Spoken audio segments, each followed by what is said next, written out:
మద్యపాన నిషేధం సంబంధించి నేను వెరీ క్లియర్గా చెప్పాను. గ్రాడ్యువల్గా చేస్తాం, ఫేస్డ్ మేనర్లో చేస్తామని చెప్పిన దానికి కట్టుబడి ఒకటేసారి రెవెన్యూస్ను పూర్తిగా తీసేయలేని పరిస్థితిలో ఉంటాం. కానీ రెవెన్యూస్ను స్లోగా తగ్గిస్తాం. ఒక పక్క అవేర్నెస్ తీసుకొని రావాలి, మరో పక్క రీహాబ్ సెంటర్లను పెంచాలి, రెవెన్యూస్ గ్రాడ్యువల్గా తగ్గించుకుంటూ పోవాలి. ఇవి చేసుకుంటూ పోయి నెక్స్ట్ ఎలక్షన్లకు 2024లో నేను ఓట్లు అడిగే సమయానికి మాత్రం ఖచ్చితంగా మద్యాన్ని 5 స్టార్ హోటల్స్ మాత్రమే పరిమితం చేసిన తర్వాతనే ఓట్లు అడుగుతాను.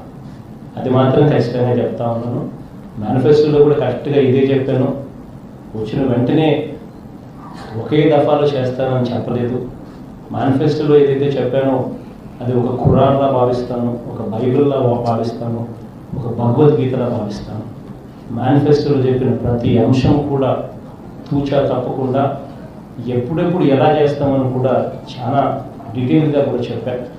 మాట తప్పకుండా ఖచ్చితంగా చేస్తాను. ఈరోజు రాష్ట్ర ప్రజలకు విశ్వసనీయత అన్న పదం అర్థంతో ఇవాళ ప్రజలు ఓట్లు వేశారు.